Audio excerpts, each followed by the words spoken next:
আসসালামু আলাইকুম। আমার রিজি রান্নাঘরের আজকের আয়োজনে থাকছে ঘরোয়া মশলায় চিকেন রোস্ট।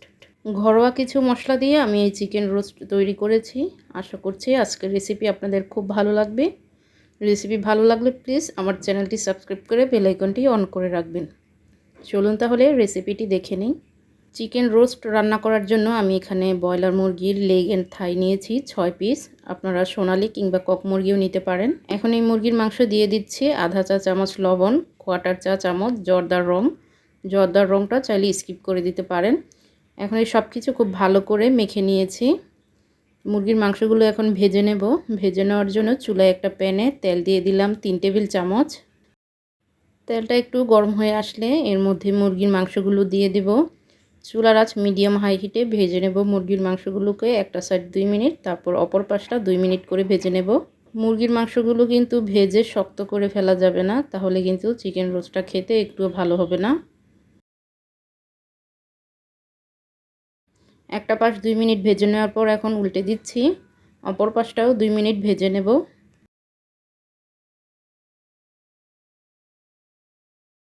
মুরগির মাংসগুলো ভাজা হয়ে গেছে, এখন আমি তেল থেকে তুলে নিচ্ছি। এভাবে করে সব কয়টা মুরগির মাংসই আমি ভেজে নেব। মুরগির মাংসগুলো ভাজা হয়ে গেছে। চুলায় অন্য একটা কড়াইতে তেল দিয়ে দিচ্ছি 1.5 কাপ। রোস্ট রান্নাতে কিন্তু তেলের পরিমাণটা একটু বেশিই লাগে। তেজপাতা দিয়ে দিলাম 3টি। তেজপাতাগুলোকে আমি মাঝখান দিয়ে ছিঁড়ে দিয়েছি। 7-8টি ছোটো এলাচ, 2 টুকরা দারুচিনি। এই গরম মশলাগুলো একটু ভেজে নেওয়ার পর এর মধ্যে পেঁয়াজ কুচি দিয়ে দিব 1.5 কাপ। আপনারা চাইলে পেঁয়াজ বাটাও ব্যবহার করতে পারবেন। এখন এই পেঁয়াজ কুচিগুলোকে একটু সফট হয়ে আসা পর্যন্ত ভেজে নেব। পেঁয়াজগুলো কিন্তু ভেজে লাল করে ফেলা যাবে না, তাহলে কিন্তু রোস্টের কালারটা চেঞ্জ হয়ে যাবে। তো এই তো পেঁয়াজগুলো যখন এরকম সফট হয়ে আসবে তখন এর মধ্যে আদা রসুন বাটা দিয়ে দিচ্ছি 3 টেবিল চামচ, জিরা বাটা 1 চা চামচ, ধনিয়া বাটা 1 চা চামচ, কাঠবাদাম বাটা 2 টেবিল চামচ। আপনারা এখানে যে কোনো বাদাম বেটে ব্যবহার করতে পারবেন। জয়ফল আর জয়ত্রী বাটা দিয়ে দিলাম 1 চা চামচ। সাদা গোলমরিচ গুঁড়া দিয়ে দিচ্ছি আধা চা চামচ। এখানে আপনারা কালো গোলমরিচের গুঁড়াও ব্যবহার করতে পারবেন। মরিচের গুঁড়া দিয়ে দিলাম আধা চা চামচ। লবণ দিয়েছি 1 টেবিল চামচ।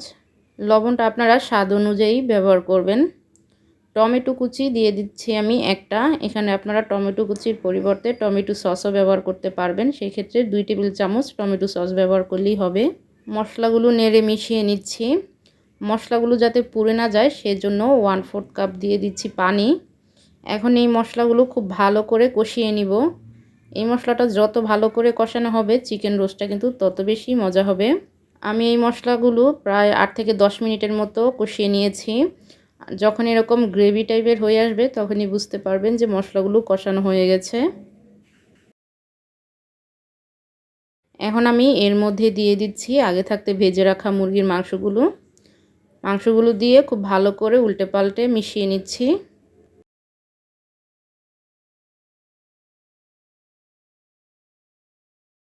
মিশিয়ে নেওয়া হয়ে গেছে। এখন এর মধ্যে দিয়ে দিচ্ছি 1/4 কাপ পানি। পানি দিয়ে এখন ঢাকনা দিয়ে ঢেকে দিচ্ছি আর এই মাংসগুলো খুব ভালো করে কষিয়ে নিচ্ছি। এর থেকে বেশি পানি দেওয়ার দরকার নেই, কারণ মাংস থেকে কিন্তু পানি বের হবে।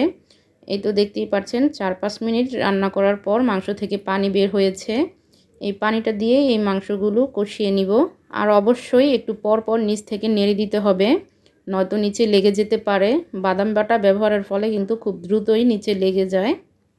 তো এখন ঢাকনা দিয়ে ঢেকে চুলার আঁচ মিডিয়াম লো হিটে খুব ভালো করে মাংসগুলো কষিয়ে নিব। প্রায় 10-15 মিনিট আমি এই মুরগির মাংসগুলো কষিয়ে নিয়েছি আর উপরে তেলটা ভেসে উঠেছে, পানিটাও শুকিয়ে গেছে।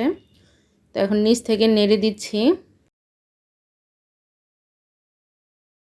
নেড়ে নেওয়া হয়ে গেছে। মাংসটা পুরোপুরি সিদ্ধ করার জন্য এখানে লিকুইড দুধ দিয়ে দিচ্ছি আমি 1.5 কাপ। লিকুইড দুধের পরিবর্তে আপনারা গুঁড়া দুধ গুলিয়েও ব্যবহার করতে পারেন, চাইলেও লিকুইড দুধটা বাদ দিয়েও দিতে পারেন। তবে লিকুইড দুধটা দিলে রোস্টের স্বাদটা বেড়ে যায়। তো ঢাকনা দিয়ে ঢেকে চুলার আঁচ মিডিয়াম লোতে জাল করে নিচ্ছি 15 থেকে 20 মিনিট। 15-20 মিনিট জাল করার পর ঝোলটা প্রায় শুকিয়ে এসেছে। এখন এর মধ্যে দিয়ে দিচ্ছি 7-8টি আস্ত কাঁচামরিচ। কাঁচামরিচ দিলে খুব সুন্দর একটা ফ্লেভার আসে।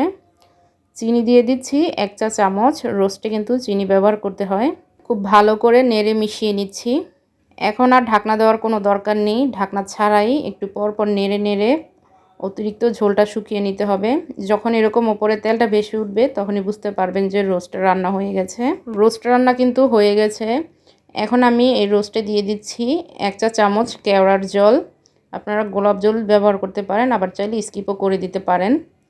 ঘি দিয়ে দিচ্ছি 2 টেবিল চামচ। রোস্ট রান্নার শেষের দিকে ঘি দিলে সুন্দর একটা শাহি ফ্লেভার আসে। তো ঘি দেওয়া হয়ে গেছে। এখন ঢাকনা দিয়ে ঢেকে চুলাটা বন্ধ করে দিচ্ছি। আর চুলার ওপরে এভাবে রেখে দেব 10 মিনিট। এই তো এরই সাথে তৈরি হয়ে গেল ঘরোয়া মশলায় চিকেন রোস্ট। এবারের ঈদে এভাবে করে চিকেন রোস্টটা রান্না করে দেখবেন। আশা করছি আপনাদের খুব ভালো লাগবে। অল্প কিছু ঘরোয়া মশলা দিয়েই কিন্তু এই রোস্টটা রান্না করা যায়। আজকের রেসিপি ভালো লাগলে ভিডিওতে একটি লাইক করবেন। সবাই ভালো থাকবেন। আল্লাহ হাফেজ।